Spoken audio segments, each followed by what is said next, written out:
अभी तक उन दोनों के बारे में कुछ पता नहीं चला। वो लंदन में है, ये हम सब जानते हैं, लेकिन अब हम लंदन में हैं, वो भी ये जानता है। कौन? टाइगर। टाइगर और जोया को रॉ और आईएसआई की फाइल्स में गुमशुदा करार कर दिया गया। टाइगर के सारे पासपोर्ट हमने कैंसिल कर दिए हैं। वो अब जैसे ही पासपोर्ट साथ गुजरेगा हमें फौरन पता चल जाएगा सर। टाइगर तुम्हारी तरह इडियट नहीं। क्या टाइगर बचा पाएगा गोपी को? कैसे हुई मोनिका की मौत? टाइगर ने कैसे बचाया आईएनएस विक्रम आदित्य को डूबने से? टाइगर 3 बॉलीवुड की अपकमिंग एक्शन थ्रिलर फिल्म होने वाली है। ये फिल्म टाइगर फ्रेंचाइजी का 3rd पार्ट होने वाली है। टाइगर 3 हिंदी के साथ साथ तमिल और तेलुगु लैंग्वेजेस में भी रिलीज होगी। इस फिल्म के मेन लीड में सलमान खान और कैटरीना कैफ देखने को मिलेंगे। कुछ खबरों के मुताबिक टाइगर 3 में मेन एंटागनिस्ट के रूप में इमरान हाशमी देखने को मिल सकते हैं। जैसा कि हमने आपको पिछली वीडियो में बताया था दोस्तों कि टाइगर यानी सलमान खान और गोपी यानी रणवीर शौर्य को घोस्ट यानी इमरान हाशमी को पकड़ने का टास्क दिया जाता है। इस मिशन में इनका साथ सीआईए की एजेंट मोनिका भी देती है। ये तीनों मिलकर अफगानिस्तान जाते हैं जहां पर घोस्ट गोपी को किडनैप कर लेता है। शिनॉय यानी गिरीश कर्नड के ऑर्डर्स को मानते हुए टाइगर मोनिका के साथ गोपी को बचाने के लिए निकल पड़ता है। अब आगे टाइगर और मोनिका सबसे पहले उसी फिजिसिस्ट के पास जाते हैं जिसने न्यूक्लियर डिवाइस बनाने में घोस्ट की मदद की होती है। टाइगर के टॉर्चर करने पर वो फिजिसिस्ट उन्हें बताता है कि घोस्ट गोपी को लेकर अफगानिस्तान के चाहबार पोर्ट पर लेकर गया है।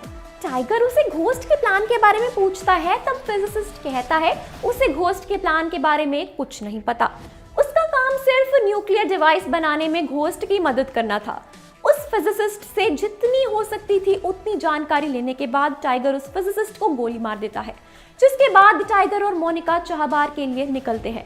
दूसरी तरफ हम चाहबार पोर्ट पर घोस्ट को देखते हैं जो लगातार गोपी को टॉर्चर कर रहा होता है। टॉर्चर करते करते घोस्ट अपने प्लान के बारे में गोपी को बताने लगता है। घोस्ट बताता है कि उसका प्लान चाहबार पोर्ट के पास इंडियन ओशन में खड़े आईएनएस विक्रमादित्य की फ्लीट को ब्लास्ट करना है, जिससे इंडियन नेवी में इंस्टेबिलिटी पैदा हो सके। गोपी कहता है तुम अपने इरादों में कभी भी कामयाब नहीं हो पाओगे। इस बात से गुस्सा होकर घोस्ट गोपी के सर पर गन टांग देता है और उसे मारने वाला होता है, लेकिन तभी वहां पर टाइगर और मोनिका आ जाते हैं। वो दोनों मिलकर घोस्ट के आदमियों को एक एक करके मारने लगते हैं। देखते ही देखते वहां पर एक जबरदस्त गन फाइट होने लगती है। इसी दौरान घोस्ट न्यूक्लियर डिवाइस को एक्टिवेट कर देता है। टाइगर गोपी के पास पहुंचकर उसे छुड़ाने लगता है। तब गोपी कहता है कि घोस्ट के पीछे जाओ, क्योंकि अगर उसे नहीं रोका गया तो वो न्यूक्लियर डिवाइस ब्लास्ट कर देगा। हम देखते हैं कि टाइगर घोस्ट के पीछे जाने लगता है। तभी घोस्ट मोनिका को पकड़ लेता है और टाइगर को रुकने के लिए कहता है। मोनिका टाइगर से कहती है कि वो घोस्ट की बातों पर ध्यान ना दे और इतना कहकर वो खुद को शूट कर लेती है ताकि टाइगर घोस्ट को पकड़ सके। मोनिका की मौत से टाइगर थोड़ा शॉक हो जाता है, लेकिन फिर वो अपने आप को संभालता है और घोस्ट के पीछे जाता है।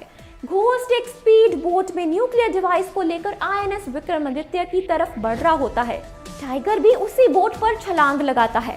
टाइगर और घोस्ट के बीच जबरदस्त लड़ाई होती है और ये लड़ाई काफी देर तक चलती है। घोस्ट टाइगर के ऊपर हावी होने लगता है। तभी टाइगर के हाथ में गन लगती है और वो लगातार 3 गोलियां घोस्ट के छाती पे मार देता है और घोस्ट बोट से सीधा नीचे समंदर में गिर जाता है। टाइगर उस स्पीड बोट को दूसरी डायरेक्शन में ले जाने लगता है ताकि वो आईएनएस विक्रमादित्य से दूर जा सके।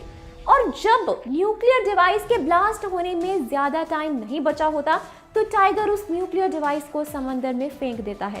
तभी इंडियन नेवी का एक हेलीकॉप्टर टाइगर के पास आता है और वो उस हेलीकॉप्टर पर चढ़कर उस बोट को छोड़ देता है और टाइगर जैसे ही वहां से थोड़ी दूर जाता है समंदर में बहुत बड़ा ब्लास्ट होता है, जिसकी वजह से समंदर में सुनामी आती है।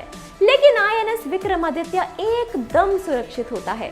एंड में हम टाइगर को हेलीकॉप्टर से जाते हुए देखते हैं और इसी के साथ ये कहानी यहीं पर एंड होती है। फिर दोस्तों क्या कहना है आपका कहानी के बारे में हमें कमेंट्स में जल्दी से बताएं।